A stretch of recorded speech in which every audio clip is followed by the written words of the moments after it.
Bungie has released the official gameplay trailer for Marathon, along with a blog post announcing the Server Slam playtest. This playtest will be taking place February 26th through March 2nd. This playtest is going to allow us to get our hands on the game a little bit early, so we can experience the game for what it's got to bring for us on March 5th. In the blog post, they also told us which runner shells are going to be available for us to play during this playtest. Those shells are going to be the Assassin, Destroyer, Vandal, Triage, Recon, and the free kit shell, Rook. In this video, we're going to go over each runner shell's abilities and core augments, so you can be prepared for the world of Tau Ceti on February 26th. We're going to start this video with the Assassin shell.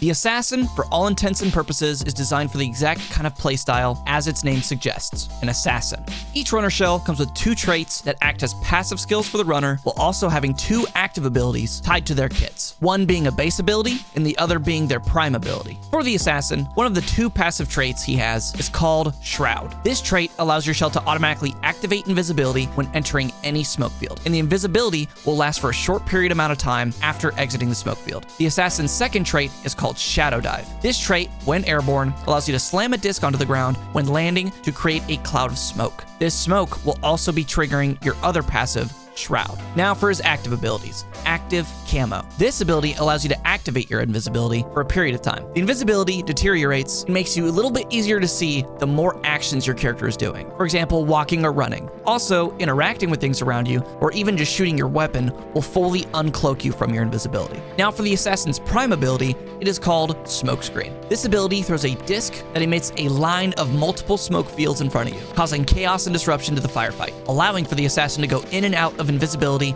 during the entire fight. Now, for each runner shell having their own set of unique abilities and traits, you are also able to enhance those traits and abilities with certain items called core augments. For the sake of the video, we will only go over the purple and gold variants of these augments, since they have the highest value and most unique impacts towards the shells themselves. From what we know of right now, the Assassin has 3 core augments, 1 purple core and 2 gold cores. The purple core is titled Gorilla, with the description being that your active camo and shadow dive abilities recharge more quickly while inside of the smoke field. And for Assassin's 2 gold augments, they are titled Minus Sights and Shadow Strike. The Minus Sights core states, after aiming down sights for a short period of time, you become invisible at the cost of generating more heat. And for Shadow Strike, it allows for your melee and knife attacks to deal increased damage when meleeing from invisibility. Now, punching and melee abilities have always been generally strong in previous Bungie games, so this core might be one to really look out for when it comes to playing the Assassin shell. In summary for the Assassin, he may seem OP or broken on paper, but for balancing's sake, concepts like cloak and invisibility are always toned down for proper gunfights and shooters. If the invisibility is too strong, then the mechanic itself breaks the game in a PvP sense. My thoughts are that this runner may be gimmicky and have its own place, but will be considered one of the weaker ones on the list.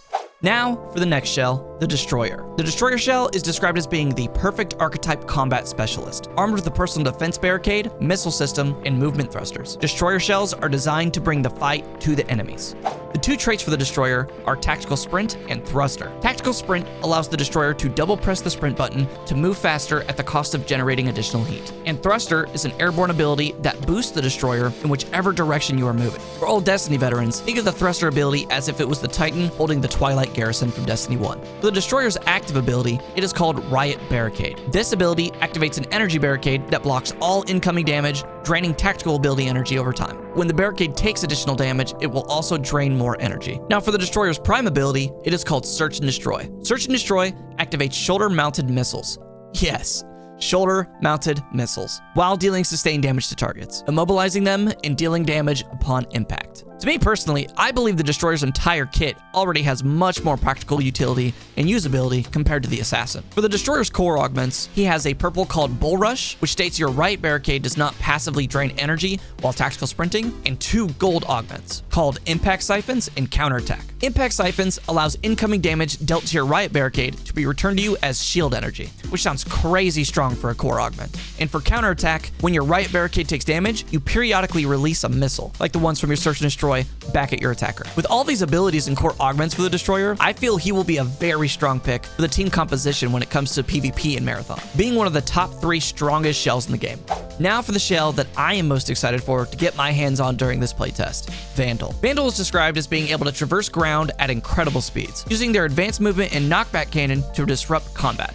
Vandal's two traits are Power Slide, which grants a supercharged slide that generates additional heat, and Microjets. Activate in midair to perform another jump at the cost of generating heat. These traits alone remind me so much of the Hunter class back from Destiny. Now, Vandal's active ability is simply called Disruptor. Transform your arm into a cannon and fire a high-powered energy projectile that deals damage and pushes targets away. You can also overcharge the cannon by holding down the button to use the ability, greatly increasing the size and damage of the blast. And for Vandal's prime ability, it is called Amplify. Overcharge your entire movement system, reducing the heat buildup of movement abilities, also increasing your movement speed and weapon dexterity, i.e. your reloading, ADS speed, and so on. I would say if you're more in line with the movement demon type of playstyle when it comes to shooters, I would definitely say that Vandal is going to be the shell that you're going to look out for when it comes out on the playtest. Now for Vandal's core augments, she has two listed that we know of for the top two tiers. One is a purple core called Adrenal Core, stating, while amplified, your movement abilities generate even less heat, and using a cardio kick extends the amplify's duration. Cardio kick being one of the medical consumables that are in the game.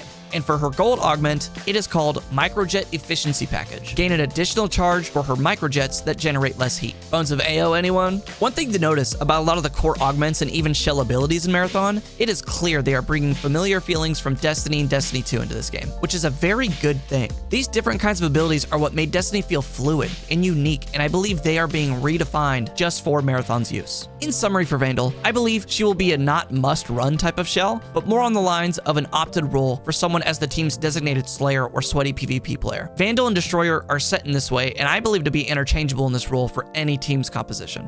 But speaking of must-run shells, this brings us to our next runner, and in my eyes, the best and must-have on-team shell in Marathon, Triage. Triage is much more than just a healer shell. His abilities are firefight defining, and in my eyes, he has one, if not the strongest kit out of any other shell in Marathon.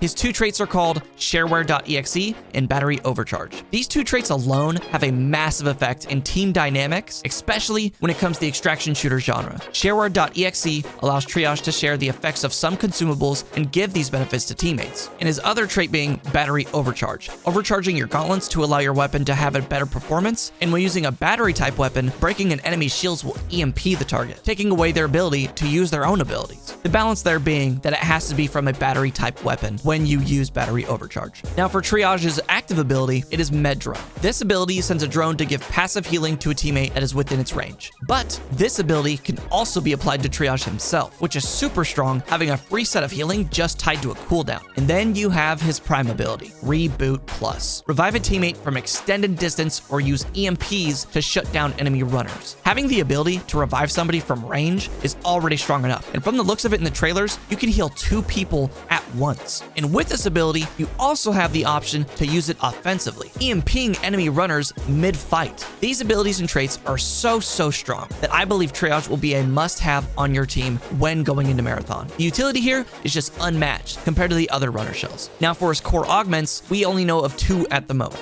One purple, one gold. The purple one being called No Good Deed. This augment gives yourself a burst of healing whenever you apply your med drone to a teammate. His gold augment is called Samaritan. Sharing a consumable with your Shareware.exe reduces the cooldown of your next med drone, allowing for even more heals to be dished out by Triage. As you can see from his abilities, traits, and cores, Triage can provide insane amount of healing and support to a team while also having the option to use his abilities offensively. This, in my eyes, makes him out to be such an amazing shell to run, and maybe even just a little broken. We'll just have to wait and see for the playtest.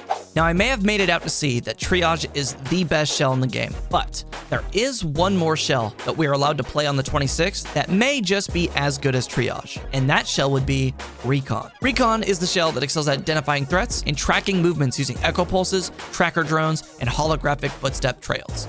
Her two traits are called Stalker Protocol and Interrogation. Stalker Protocol states, after breaking a combatant's shields, they will leave lingering holographic trail for a short amount of time. The lingering holographic trail being the footprints you will see on the ground. And for Interrogation, it allows Recon to receive a warning in her HUD whenever you are pinged by an enemy. Also allows you to ping an entire enemy team if you perform a finisher on a downed enemy runner. Traits like these, allowing Recon to provide this amount of information for your team, is why I would consider her to be another very strong shell to be running for your team. Her active ability is her Tracker Drone. The Tracker Drone deploys deploys a mechanized microbot that tracks down nearby enemies and explodes, overheating any targets caught in its blast. And for her prime ability, it is called Echo Pulse. Activate your shell's advanced detection systems, releasing a series of sonar pulses that reveal the location of nearby hostiles. You can think of Echo Pulse kind of like Bloodhound from Apex Legends. The pulse will also scan enemy AI, so be wary of false scans. For Recon, once again, we only know one purple and one gold core, the purple core being called Cluster Payload. Your tracker drone detonates into shrapnel that will explode on impact, dealing additional damage. Her gold core is called Early Warning System. Simply,